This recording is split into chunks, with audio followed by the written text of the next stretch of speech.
There's a lot of safety for the balloons as well, making sure that our participants come to these balloon trainings, know what to expect. Like I said, balloon handling is not easy work, so these people got to make sure that they know how to do it. So we make sure we get them trained here today and know how to march these balloons down the route on Thanksgiving morning.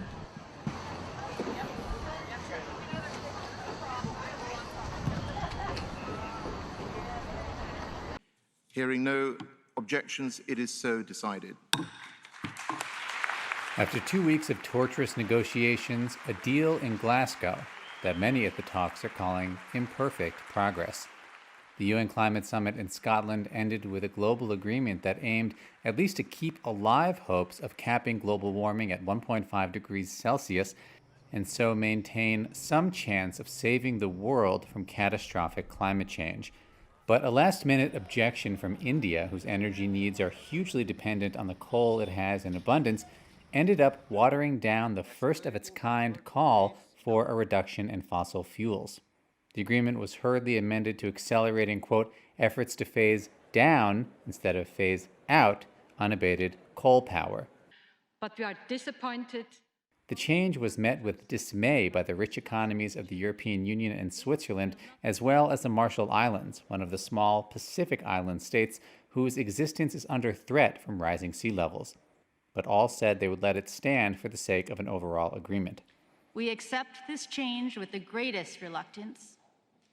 We do so only, and I really want to stress, only, because there are critical elements of this package that people in my country need as a lifeline for their future. Alok Sharma, the conference chairman, apologized after he heard vulnerable nations express their anger over the last-minute changes. I also understand the deep disappointment. But I think, as you have noted, it's also vital that we protect this package. The agreement, in effect, acknowledged that commitments made so far to cut emissions of planet-heating greenhouse gases are nowhere near enough, and asked nations to set tougher climate pledges next year rather than every 5 years, as they are currently required to do. Scientists say that to go beyond a rise of 1.5 Celsius would unleash extreme sea level rise and catastrophes including crippling droughts, monstrous storms, and wildfires, far worse than those the world is already suffering. And I expect better from leaders around the world. Jennifer Morgan, the executive director of Greenpeace, expressed some disappointment in the final result, but saw the glass as half full. And I think no matter what this word change was at the end, it's very clear that coal is on its way out around the world. The deal gave the poorest nations more promises, but no guarantees that they would finally get more of the financial help they have long been told they will get. Activists at the summit, including Greta Thunberg, had urged world leaders to do more to avert the catastrophic effects of climate change and repeatedly labeled the talks a failure. And on Saturday, she tweeted, quote, "The COP26 is over. Here's a brief summary, blah, blah, blah. But the real work continues outside these halls, and we will never give up, ever." Pope Francis took a moment Saturday to thank journalists for helping to uncover the clerical sexual abuse scandals that the Roman Catholic Church originally tried to cover up. I'm grateful to you for the effort you make to tell the truth. The diversity of approaches, of style, of points of view linked to different cultures or religious affiliations is also a richness in information. I also thank you for what you tell us about what is wrong in the Church, for helping us not to sweep it under the carpet, and for the voice you have given to the victims of abuse. The praise came at a ceremony honoring two correspondents with very long careers covering the Vatican, including Reuters' Philip Pulela. The Pope also champions journalists for what he described as a crucial role to the citizens of the world.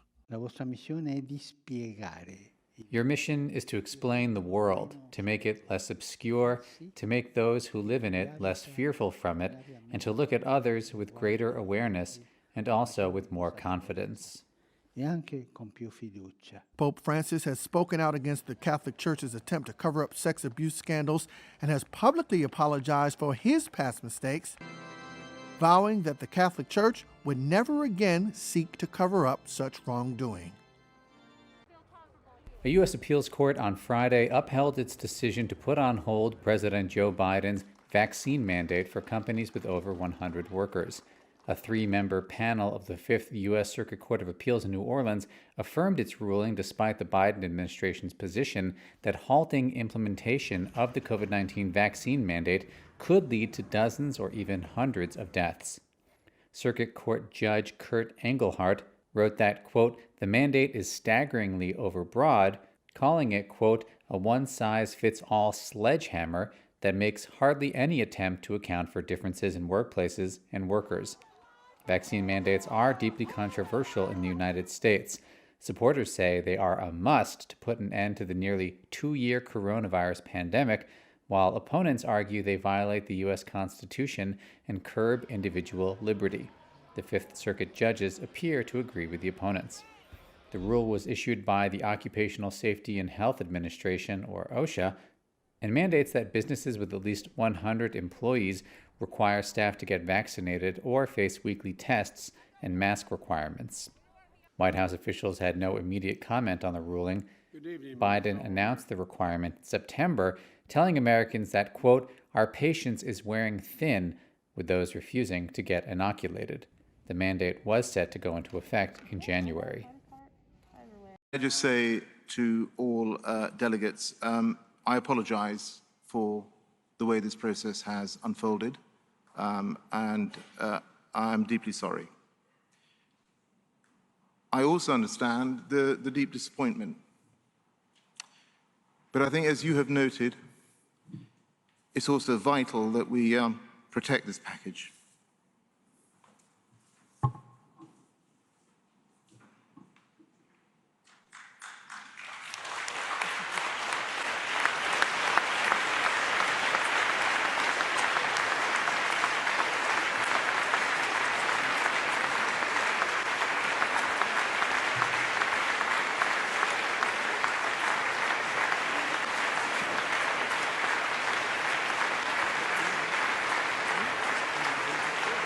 Delegates, please. Delegates, thank you, friends. We need to proceed. Thank you very much.